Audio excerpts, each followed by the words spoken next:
त्यसको सट्टा भगवान श्रीहरिको यशोगान कीर्तन गर्ने, जे गरिराखेका छौँ त्यही नै गर्ने, तर अलि फरक ढङ्गबाट गर्ने, सुन्ने। नाना भाँती समाचार सुन्नुका सट्टा, एउटै समाचार दिनमा 10 चोटि दोहोऱ्याएर सुन्नुको सट्टा, दुनियाँको भ्याकुताको ट्वार जस्तो, भ्याकुताले मैले टर्टर गरिनँ भने पानी पर्दैन भनेर बडो बेगले टर्टर गर्छ रे, तर भ्याकुताले टर्टर गरेर पानी पर्ने होइन, पानीका स्वामी त इन्द्र हुन्, उनको इच्छा अनुसार पर्ने हो। भ्याकुताले टर्टर गरेर केवल काललाई आमन्त्रित गर्ने हो, सर्पले सुन्छ आएर कपलक्क खाइदिन्छ। त्यस्तै हामी पनि अनावश्यक विषयहरू श्रवण गर्छौँ, अनावश्यक विषयहरू कीर्तन गर्छौँ, एक दिन कालले आएर एकै ग्रास बनाउँछ, सक्यो। यसकारण जे कार्य गर्दैछौँ, श्रवण गर्दैछौँ, श्रवण गर्ने, तर भगवानका यशोगानको श्रवण गर्ने, भक्तहरूको जीवनीको श्रवण गर्ने, अनि कीर्तन गर्ने, भगवान श्रीहरिको नामको कीर्तन गर्ने, भागवतको चर्चा गर्ने, चर्चा नै गर्ने।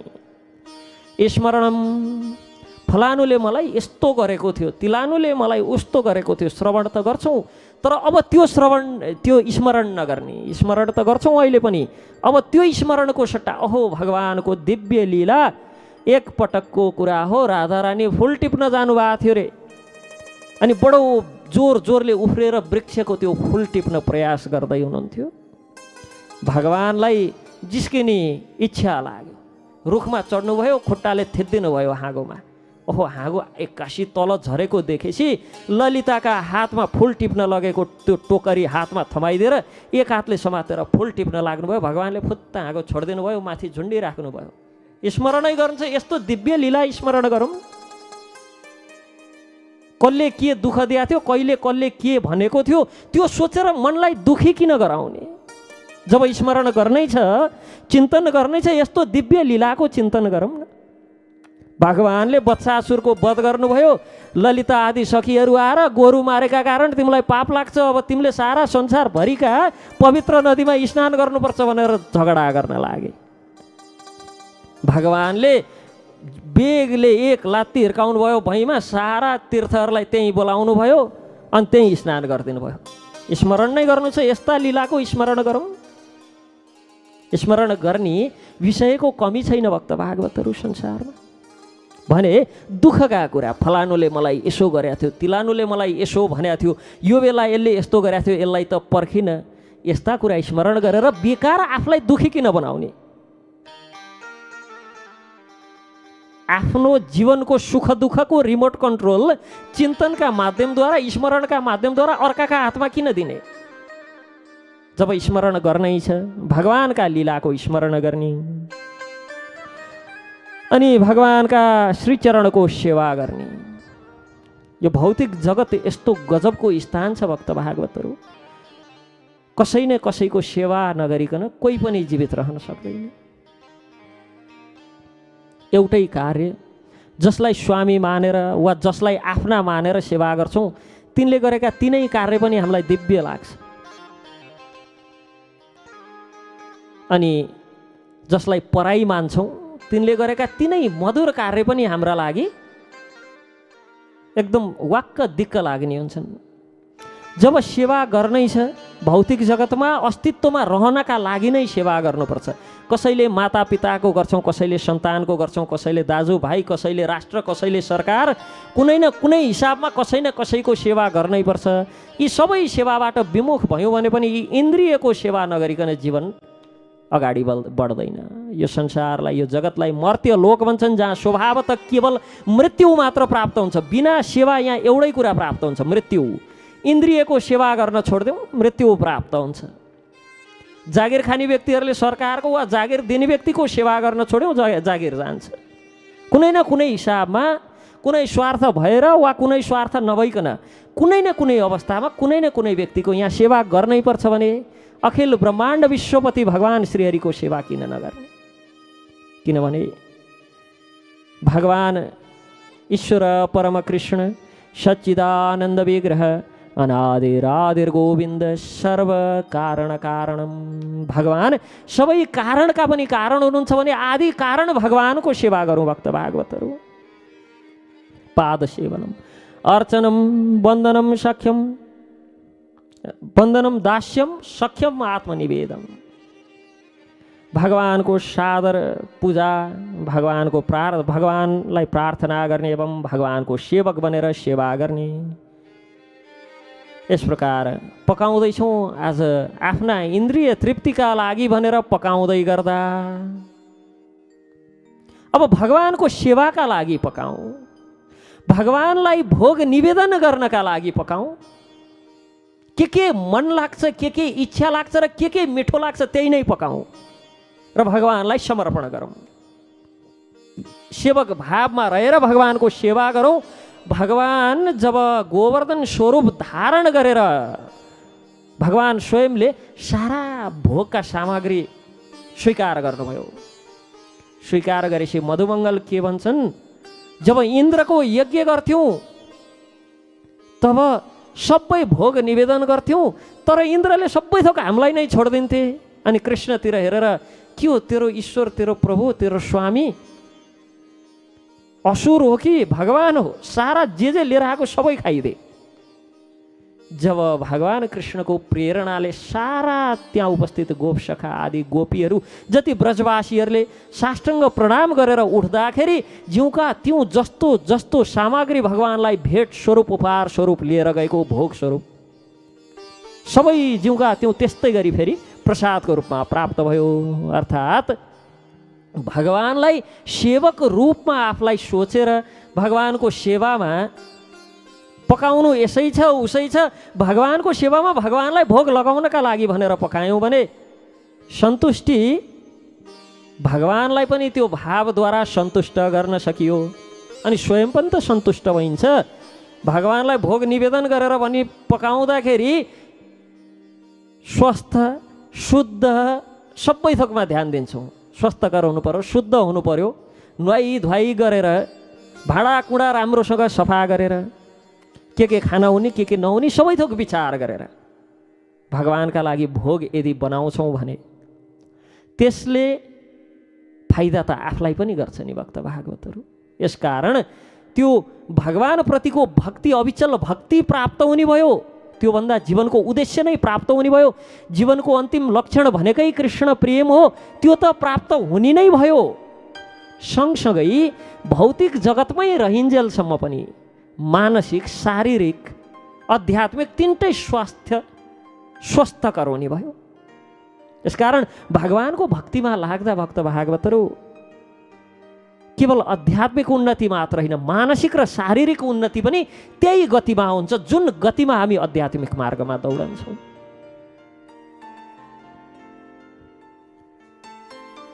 यस प्रकार भगवानको सेवक बन्नु, भगवानलाई सर्वश्रेष्ठ मित्रको रूपमा मानेर सर्वस्व भगवानलाई सुम्पिनु, मानसिक रूपमा वाचिक रूपमा कर्म सबैद्वारा भगवानको सेवामा लाग्नु। शुद्ध भक्तिका यी 9 विविध विधिहरू छन्, 9 प्रकारका, र यी 9 विधिद्वारा भगवान श्रीकृष्णको जसले सेवा गर्छ, जसले आफ्नो जीवन यी कार्यहरूका लागि यी 9 नवदा भक्तिका लागि अर्पित गरेको छ, त्यस्तो व्यक्ति सर्वाधिक विद्वान र सर्वाधिक पूज्य हुन्छ। र पूर्ण ज्ञान भनेको यी नवदा भक्तिका माध्यमद्वारा भगवानलाई सन्तुष्ट गराउनु नै पूर्ण ज्ञान हो। ज्ञानको अन्तिम लक्ष्य भनेको नवदा भक्ति हो। नवदा भक्ति नै ज्ञानको उच्चतम बिन्दु हो। भक्ति परेशानुभवो विरक्तिर अन्यत्र च। ज्ञान वैराग्य आदि सबैको उद्देश्य यही नवदा भक्ति नै हो। यो नवदा भक्तिका माध्यमद्वारा र कसले, केवल मनुष्यले मात्र होइन भक्त भागवतहरू, पुंसार पिता विष्णु समस्त जीवहरूले, समस्त जीवद्वारा गर्नुपर्ने कार्य यही नै हो। यज्ञ पश्चात कहिले सकाम कर्ममा लागेका व्यक्तिहरू यज्ञ फल भगवान श्री विष्णुलाई औपचारिक रूपमा समर्पित गर्छन् त्यहाँ।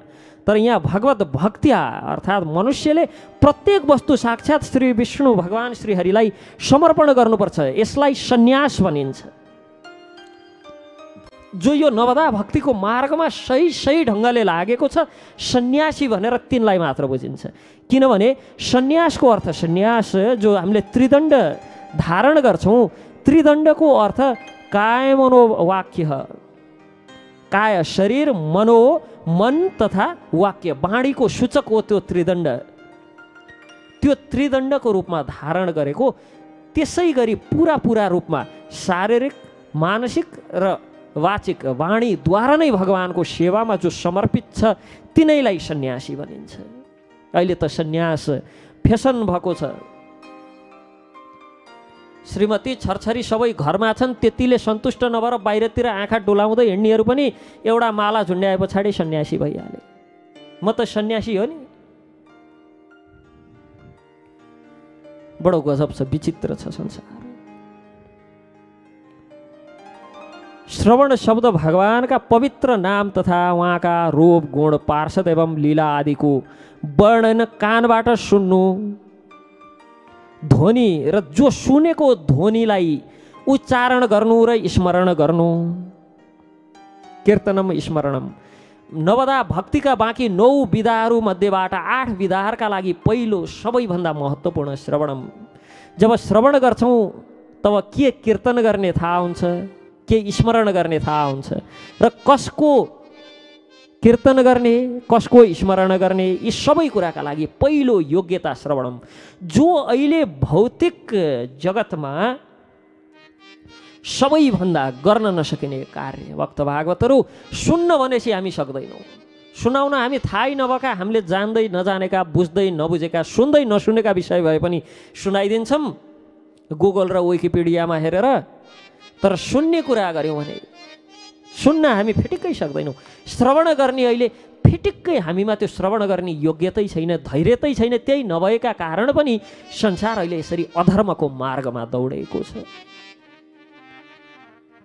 मनुष्यको उद्देश्य हुनुपर्छ अन्याभिलाषिता शून्यम ज्ञान कर्माध्यनावृतम अनुकूल्यन कृष्णानुशीलनम भक्तिरोत्तमम। कि मनुष्यले सधैँ भौतिक लाभ हेतु सकाम कर्मद्वारा या दार्शनिक चिन्तन आदिद्वारा भौतिक लाभको इच्छा नगरिकन भगवत भक्तिप्रति अनुकूल भएर भगवान श्रीकृष्णको दिव्य प्रेमा भक्ति गर्नु। गोपाल तापनि उपनिषदमा प्रसङ्ग आउँछ, जो व्यक्ति पूर्ण पुरुषोत्तम भगवानको भक्तिमय सेवामा लागेको छ त्यो व्यक्तिले संसारमा प्राप्त गर्नुपर्ने कुनै पनि योग्य विषय वस्तु रहँदैन। किनभने जो व्यक्तिले भगवान श्रीहरिको भक्तिमा आफ्नो जीवन लगाएको छ त्यो व्यक्तिका द्वारपालको रूपमा द्वारमा 2 पटक 2 स्थानमा भुक्ति र मुक्ति 2 हात जोडेर खडा भइदिन्छन्। दुवैले आमन्त्रण गर्छन् मलाई स्वीकार्नुहोस्, मलाई स्वीकार्नुहोस् भनेर। प्राप्त गर्न कुनै योग्य वस्तु यो संसारमा रहँदैनन्। श्रवण भक्तिको शुभारम्भ हो। भगवानका पवित्र नाम, भगवानका पवित्र लीला, भगवानका पवित्र गुण, क्रमअनुसार भगवानको पवित्र नामको श्रवण नै भक्तिको प्रारम्भ हो। त्यसकारण श्रीमन् महाप्रभुले शिक्षाष्टकममा पहिलो श्लोकको रूपमा चेतो दर्पणमार्जनम, भगवानलाई प्राप्त गर्नका लागि पहिलो त चित्तको जो चित्त छ त्यो सफा हुनु पर्यो। देवकीले भगवान कृष्णलाई धारण गर्नका लागि 6 गर्भ खेर फाल्नु पर्यो, 6 सन्तानहरूलाई खेर फाल्नु पर्यो। तत्पश्चात स्वयं अनन्त आएर निरीक्षण पश्चात भगवान कृष्ण आउनुभयो। अर्थात् मार्जन हुनुपर्छ हृदयको। श्रवणद्वारा हृदय मार्जन हुन्छ। श्रवणद्वारा सबभन्दा पहिले त हृदय कलुषित छ भन्ने थाहा हुन्छ। हामीलाई त त्यही पनि थाहा छैन भक्त भागवतहरू, कि हाम्रो हृदय कलुषित छ, हामीलाई त्यो पनि थाहा छैन। श्रवणद्वारा पहिला हृदय कलुषित छ भन्ने कुरा थाहा हुन्छ। हृदय रूपी जो ऐना छ त्यो ढाकिएको छ धुलोले भन्ने थाहा हुन्छ। काम, क्रोध, लोभ, मोह, मत्सर्य आदिबाट, अहङ्कारबाट। तत्पश्चात श्रवण गर्दै जानाले के हुन्छ? चेतो दर्पणमार्जनम, चित्त सफा हुन लाग्छ। तत्पश्चात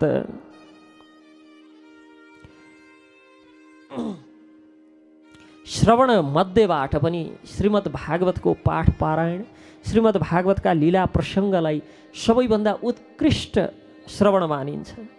अन्य सबै ग्रन्थहरू भगवानका लीला र सिद्धान्तबाट भरिएका छन्। भागवत यस्तो ग्रन्थ हो जो भक्त भागवतहरूको लीलाबाट भरिएको छ। भगवानका भन्दा ज्यादा भक्तहरूको प्रसङ्ग सुन्न पाइन्छ भागवतबाट। यसबाट हामीले श्रवण कसरी गर्छन्, कसरी भगवानको स्मरण गर्छन्, यथेष्ट रूपमा जानकारी पाउन सक्छौँ। भगवान अनन्तदेवका, भगवान श्रीकृष्णचन्द्रका नाम रूप गुण आदिको वर्णन गर्ने प्रत्येक श्लोक समस्त जगतका समस्त पाप फलहरूलाई दूर गर्नमा समर्थ छन् भक्त भागवतहरू। यस्तो होइन कि मैले एउटा श्लोक सुनेका कारण मेरो यति जन्मको पाप अब नाश हुन्छ, यस्तो होइन।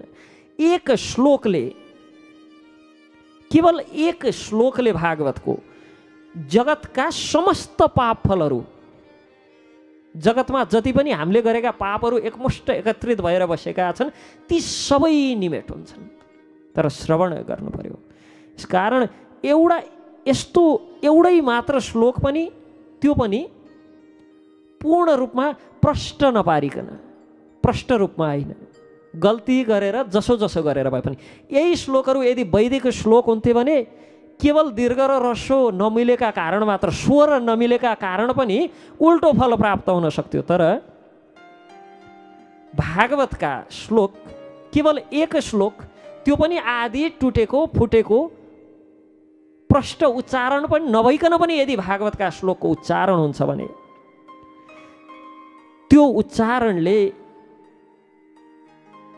जगतमा जति गर्न सकिने पाप छन्, गर्न सक्ने सारा जगतका सारा जीवले जति जे पाप गर्न सक्छन् ती सबै पाप स्वत नष्ट भएर जान्छन्। त्यो श्लोकको बलले सबै भस्म हुन्छन्, सबै जल्छन्। यसकारण भागवतको श्रवण सबैभन्दा उत्कृष्ट मानिन्छ र भगवत भक्ति प्राप्त गर्नका लागि सबैभन्दा महत्त्वपूर्ण साधन र सबैभन्दा सहज साधन पनि भागवत हो। भगवानका पवित्र नाम रूप गुण आदिको श्रवण शृण्वन्ति गायन्ति गृणान्ति साधव। भागवत प्रथम स्कन्धमा प्रसङ्ग आउँछ। तत्पश्चात भगवानको गुण लीला आदि सम्बन्धमा श्रवण पश्चात कीर्तनम, भगवानका पवित्र नामको श्रवण एवं वर्णन पश्चात अब पवित्र नाम आदिको कीर्तन जीवनको लक्ष्य हुनुपर्छ। श्रवणले दिने फल कीर्तनबाट प्राप्त हुन्छ। हरेर नाम हरेर्नामैव केवलम कलौ नास्तेभ्य नास्तेभ्य नास्तेभ्य गतिरन्यथा। तृणादपि सुनेचेन तरोरपि सहिष्णुना अमानेन मानदेन कीर्तनीय सदा हरि। दोस्रो नम्बरमा भक्त भागवतहरू कीर्तनको विषयमा प्रसङ्ग आउँछ। श्रवणम कीर्तनम, तर कीर्तनम कसरी? पवित्र नाम श्रवण पश्चात कीर्तन, अर्थात् श्रवणबाट कीर्तन। अब कीर्तन कसरी त? तृणादपि सुनेचेन तरोरपि सहिष्णुना अमानेन मानदेन कीर्तनीय सदा हरि। तृण भन्दा पनि सुनिचेन, विनम्र भएर, घाँसको त्यान्द्रो भन्दा पनि विनम्र भएर, तरोरपि सहिष्णुना, रुख भन्दा पनि सहनशील भएर, अमानेन मानदेन, कुनै प्रकारको मान सम्मानको आश नराखिकन, मानदेन, सबैलाई सम्मान गरेर। जसरी प्रहलाद महाराजले आफैलाई वध गर्न खोज्ने हिरण्यकश्यपु अनि आफैलाई मार्न भनेर कृत्य राक्षसी उत्पन्न गराउने षण्ड र अमर्क हृदयबाट गुरु स्वीकार नगरेको भए पनि षण्ड र अमर्कलाई पुरोहितका पुत्र त हुन्। यसकारण तिनैको जीवनदानका लागि भगवानसँग प्रार्थना गर्नुहुन्छ। यस्ता प्रहलाद महाराज जसले जीवनमा कहिले केही भगवानले केही मागन भनेर बार बार भन्दाखेरि पनि, ए भगवान, यदि हजुरले मलाई केही वरदान दिने नै हो भने मलाई यस्तो वरदान दिनुहोस् कि कहिले मलाई हजुरसँग केही माग्न मन नलागोस् यसो भनेर वरदान माग्ने प्रहलाद महाराजले पनि ती आफैलाई मार्न प्रहलादलाई नै मार्न भनेर कृत्य राक्षसी उत्पन्न गराउने षण्ड र अमर्कको जीवन दानका लागि प्रार्थना गर्नुभयो। ब्राह्मण पुत्रहरू हुन्, पुरोहितका पुत्रहरू हुन्, यस्तो भाव भने सधैँ अरूलाई मान दिएर मानको कुनै आश नराखिकन कीर्तनीय सदाहरि भक्तले घाँसभन्दा पनि अधिक विनम्र भएर वृक्षभाती सहिष्णु भएर प्रत्येकलाई आदर दिँदै कुनै प्रकारको आदरको इच्छा नराखिकन शान्तिपूर्ण ढङ्गले श्री भगवानका पवित्र नामको कीर्तन गर्नु, यस्तो योग्यता भगवत नाम शुद्ध नाम कीर्तन गर्ने मार्गलाई सुगम बनाउँछ यसरी नाम ग्रहण गर्नाले। अन्यथा अहिले हामीले जो भजन गर्दैछौँ, जो कीर्तन गर्दैछौँ, हातमा माला बोकेका छौँ, झोलेर माला, तर सँगसँगै सबै अरू कार्य पनि गर्दैछौँ। फलानुले यस्तो गरेछ, तिलानुले उस्तो गरेछ पनि भन्दैछौँ। त्यहाँ गएको त्यसले मलाई नमस्कार पनि गरेन भनेर सोचेकै छौँ। अनि सँगसँगै नाम पनि जप्दैछौँ। यो यात्रा सुगम छैन। यस्तो नाम जप्नु मार्ग सही हो, नाम जप्नु मार्ग सही हो, तर हाम्रै त्यो जपाइको तरिकाले हरिनाम जप्दाखेरि पूर्णतया तृणादपि नभएका कारण, तरोरपि सहिष्णु नभएका कारण, अनि अमानी नमानदेन यो भाव नभएका कारण, सबै कुनै प्रकारको मानको आश नगरिकन सबैलाई सम्मान गर्ने भाव नभएका कारण हाम्रो मार्ग सही हुँदाहुँदै पनि, हिँड्ने बाटो सही हुँदाहुँदै पनि भक्त भागवतहरू कहिलेकाहीँ भक्तहरूले प्रश्न सोध्नुहुन्छ, अनि स्वामीजी भन्न त हजुरले एक पटक राम मात्र भन्यो भने पनि कोटी कोटी जन्ममा गरेका सबै पाप नाश हुन्छ भन्नुभयो। म त दिनै पछि 16 माला जप्छु, तै पनि खै काम क्रोध लोभ मोह त जस्ताको त्यस्तै छ नि। त्यो नाम शुद्ध नाम हुनु पर्यो। शुद्ध नामले तुरुन्तै कृष्ण प्राप्ति गराउँछ, एकै पटक मात्र लिनाले पनि। हा राधे हे कृष्ण एकै पटक भन्नाले पनि गोलोक प्राप्ति हुन्छ भक्त भागवतहरू। तर शुद्ध नाम हुनु पर्यो, यो भावमा हुनु पर्यो। तृणादपि सुनिचेन तरोरपि सहिष्णुना अमानीन मानदेन कीर्तनीय सदाहरि। यदि यसरी नाम लिने हो भने भक्त भागवतहरू एकै पटक दिनै पछि 16 माला जप्नु पर्दैन। एकै पटक मात्र यसरी नाम लिउँ, साक्षात् भगवान स्वयं आएर आलिङ्गन गर्नुहुन्छ, साक्षात् भगवान स्वयं आएर लिएर जानुहुन्छ, सेवामा नियोजित गर्नुहुन्छ। तर नाम शुद्ध हुनु पर्यो। जहाँ जहाँ पनि शास्त्रमा एक पटक मात्र हरिनाम लिनाले पनि यी सबै कल्मषहरू दूर भएर भगवत प्राप्ति हुन्छ भनेर लेखेको छ, त्यो शुद्ध नामका लागि लेखेको हो। नाम 3 प्रकारका हुन्छन् भक्त भागवतहरू। कीर्तन 3 प्रकारले हुन्छ।